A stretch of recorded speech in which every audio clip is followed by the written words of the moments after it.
Danças, seja um religioso ou seja um condenado. Há sempre alguém que vem me dizer: Padre, que mal existe em uma pessoa se divertir um pouco? Eu não faço mal a ninguém. Eu não sou um religioso e nem pretendo sê-lo. Se eu não puder sequer dançar um pouco, eu estarei passando a minha vida nesse mundo como se fosse um morto. Meu caro amigo, você está muito errado. Ou você se torna um religioso, ou você será um condenado. E o que é ser uma pessoa religiosa? Nada mais é do que uma pessoa que cumpre com todos os seus deveres como cristão. Você me diz que eu não vou conseguir nada tentando convencê-lo a respeito do mal que existe nas danças e que você não vai se tornar por isso nem mais e nem menos indulgente a esse respeito. Mas eu lhe digo, você está errado novamente, pois ao ignorar e desprezar as instruções do seu pastor, você atrai sobre si a ira e os castigos de Deus. E eu, pelo meu lado, serei recompensado por ter cumprido com os meus deveres. Na hora da minha morte, Deus não vai me perguntar se você cumpriu ou não com as suas obrigações, mas sim se eu lhe ensinei ou não o que você deveria fazer para cumprir com seus deveres. Você também me diz que eu nunca conseguirei quebrar a sua resistência, a ponto de fazê-lo acreditar que existe algum mal em divertir-se dançando. Você não quer mesmo acreditar que existe algum mal nisso, não é verdade? Bem, isso é problema seu. Que eu saiba, é suficiente para mim falar-lhe num modo que me assegure que ao fazê-lo, estarei fazendo aquilo que, como pastor, eu deveria fazer. Portanto, que isso não lhe irrite. Seu pastor está apenas cumprindo com o dever. Mas você me dirá: nem os 10 mandamentos e nem tampouco toda a Sagrada Escritura proíbe alguém de dançar. Talvez você diga isso porque não os examinou atentamente. Siga o meu raciocínio por um momento, e eu lhe mostrarei que não existe um só mandamento ao qual as danças não levem à transgressão, e não existe um só sacramento que não seja profanado por causa das danças. Você sabe tão bem quanto eu que essas folias e extravagâncias selvagens acontecem principalmente nos domingos e feriados. Que você me diz então daquele jovem ou daquela jovem que decidiram ir a um baile ou a uma festa dançante? Qual o amor que eles têm por Deus? Suas mentes estarão totalmente ocupadas com os preparativos para chamar a atenção daqueles com os quais eles estarão misturados. Suponhamos que eles já tenham feito suas orações. Com que espírito essas orações foram feitas? Só Deus sabe. Por outro lado, que tipo de amor a Deus uma pessoa pode sentir quando seu coração está suspirando e pensando somente nos prazeres e nas criaturas? Nesse ponto, você terá que admitir que é impossível agradar a Deus e ao mundo ao mesmo tempo. Aliás, isso nunca será possível. Deus também proíbe juras. Sabe Deus quantas querelas, quantas juras e blasfêmias são proferidas como resultado das ciumeiras que se levantam entre a juventude, quando eles estão reunidos nesses encontros. Vai me dizer que não acontecem frequentemente disputas e brigas nesses locais? Quem poderia contar quantos crimes são cometidos nesses encontros diabólicos? O terceiro mandamento manda-nos guardar os dias santos, e nesse caso, o domingo em particular. Será que alguém poderia realmente acreditar que um rapaz que passou várias horas do domingo com uma garota, com o coração aceso como uma fornalha, estaria realmente satisfazendo esse preceito? Santo Agostinho tem boas razões em dizer que um homem faria a melhor coisa em passar o dia inteiro trabalhando na terra e as garotas tecendo do que irem para esses encontros dançantes. O mal seria bem menor. O quarto mandamento diz que os filhos devem honrar seus pais. Esses jovens que frequentam bailes, será que possuem o respeito e a submissão que eles devem a seus pais? Não, certamente que não. Eles causam a seus pais maior preocupação e desgosto do que você pode imaginar. Tanto pelo modo com o qual eles ignoram seus desejos e pelo mau uso que fazem do dinheiro, como também por criticarem e zombarem de seus pais, chamando-os de fora de moda. Quanta dor tais pais devem sentir! Isto é, se a fé deles ainda não se extinguiu por completo, ao verem seus filhos se lançarem em tais prazeres, ou para dizer de um modo mais claro, nesses caminhos licenciosos. Esses filhos não são mais abençoados por Deus, mas estão sendo engordados para o inferno. Mas, suponhamos que esses pais já tenham perdido a fé. Coitados, eu sequer ouso ir mais adiante. Quão cegos são esses pais, quão perdidos são esses filhos. Pode por acaso existir algum outro lugar, ou tempo, ou ocasião em que tantos pecados são cometidos contra a pureza do que nos salões de bailes e danças? Não seriam nesses encontros que as pessoas são incitadas mais violentamente contra a santa virtude da pureza? Onde mais os sentidos são tão fortemente impulsionados em direção da excitação dos prazeres? Se formos aprofundar ainda mais, deveríamos morrer de horror diante dos muitos crimes que são cometidos ali. E não são nesses encontros que o demônio furiosamente acende o fogo da impureza no coração dos jovens, de modo a aniquilar neles a graça do batismo? E não são nesses locais que o inferno escraviza tantas almas quanto deseja? Imagine então, apesar da ausência de ocasiões de pecado e do auxílio de tantas orações, já é tão difícil perseverar na virtude da pureza de coração.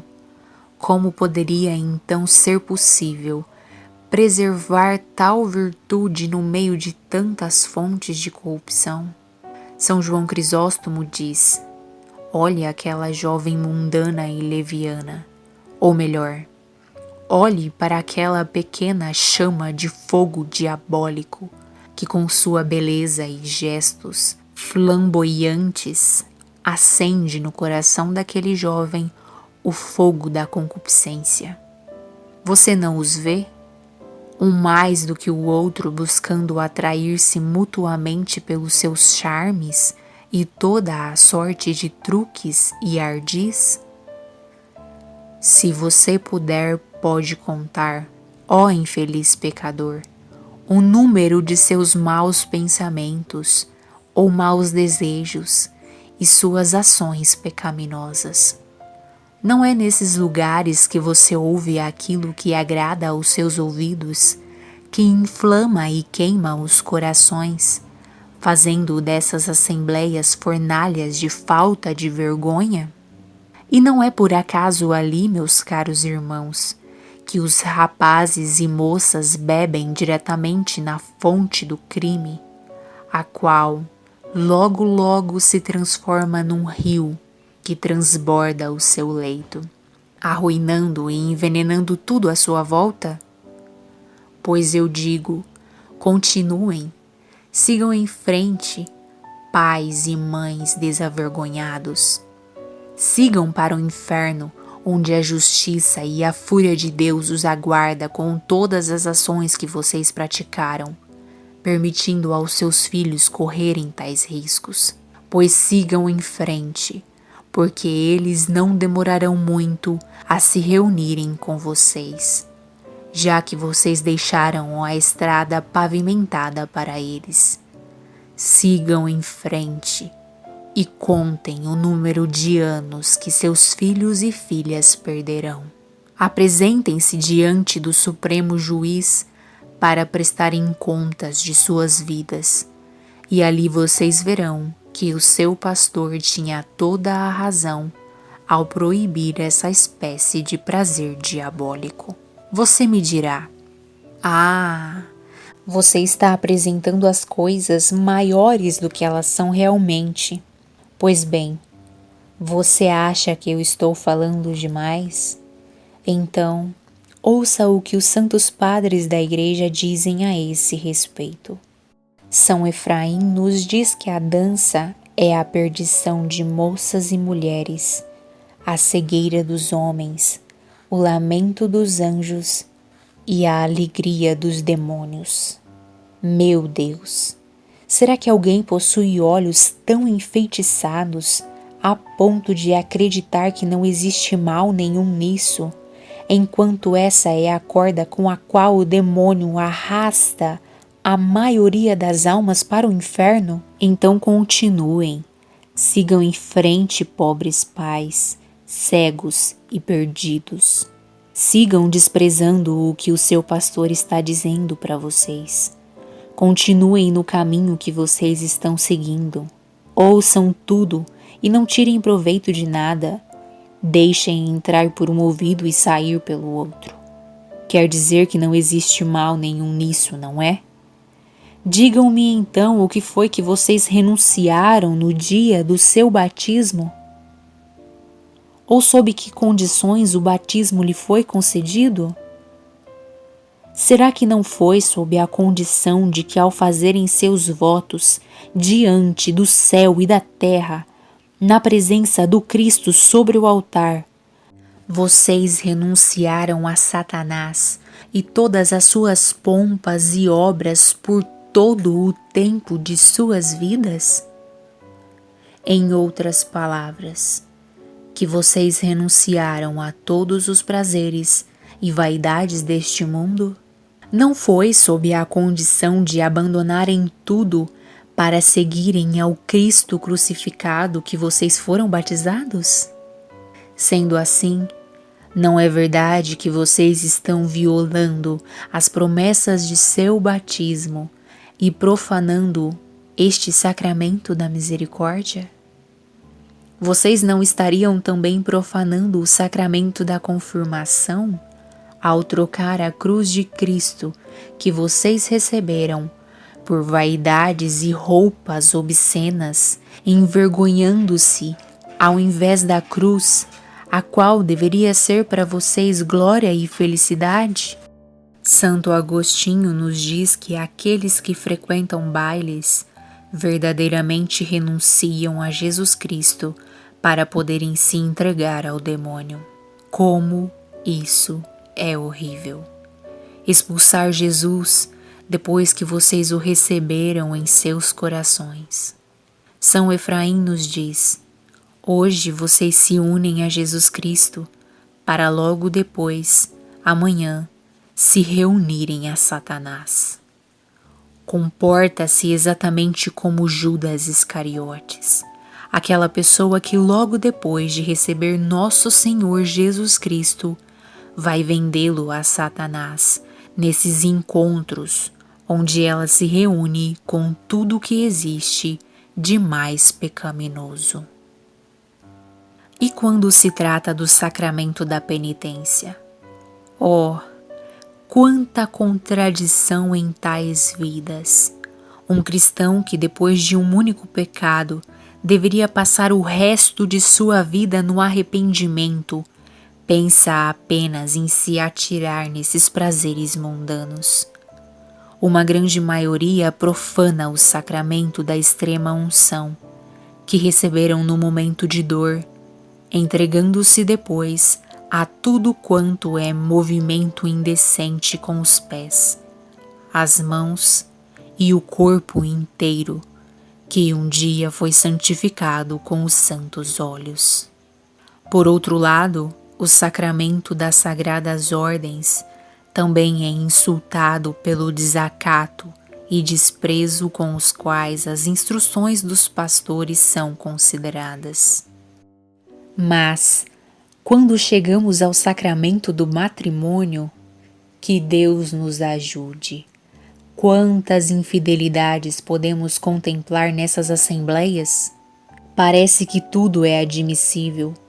Quão cego é aquele que ainda pensa que não existe mal nisso. O Conselho Municipal de Aix-la-Chapelle proíbe danças, mesmo nos casamentos. E São Carlos Borromeu, o arcebispo de Milão, dizia que deveriam ser dados 3 anos de penitência àqueles cristãos que frequentassem bailes e mais que, se voltassem atrás, deveriam ser ameaçados com a excomunhão. Então, se é verdade que não existe nenhum mal nisso, será que a Igreja e os santos padres é que estariam errados? Mas quem é que diz que não existe mal algum nisso? Só pode ser um libertino ou uma mulher leviana e mundana que está tentando aliviar seu remorso de consciência do modo mais conveniente possível. Bem, você poderia me dizer que há sacerdotes que não falam muito sobre isso durante a confissão, ou que, embora admitam ser pecado, nunca se recusam em dar logo a absolvição para tal delito. Eu não saberia dizer se tais sacerdotes são ou não tão cegos, mas eu posso assegurar-lhes que todos aqueles que estão procurando por sacerdotes tão condescendentes estão buscando um passaporte que os leve diretamente para o inferno.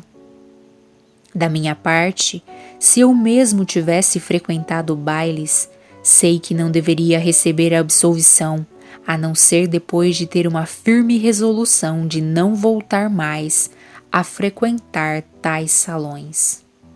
Veja bem o que dizia Santo Agostinho, e depois você me dirá se as danças são ou não uma boa ação. Ele nos diz que as danças são a ruína das almas, o inverso da decência, um espetáculo desavergonhado e uma profissão pública do crime. São Efraim chama as danças de ruína da boa moral e alimento do vício. Já São João Crisóstomo, uma escola pública da falta de castidade. Para Tertuliano, a dança era considerada o templo de Vênus, o consistório da falta de vergonha e a cidadela de toda a depravação. Santo Ambrósio disse uma vez: eis aqui uma moça que dança, mas não se esqueçam de que ela é filha de uma adúltera, porque uma mãe verdadeiramente cristã ensinaria à sua filha a modéstia, um sentido adequado de vergonha e absolutamente nada a respeito de danças. E agora eu lhes pergunto: quantos jovens existem aqui que desde que começaram a frequentar esses bailes não frequentam mais os sacramentos? Ou quando o fazem apenas para profaná-los? Quantas pobres almas existem que perderam a sua religião e a sua fé? E quantos mais nunca conseguirão abrir os olhos para ver o estado infeliz em que se encontram, a não ser depois que já tiverem caído no inferno?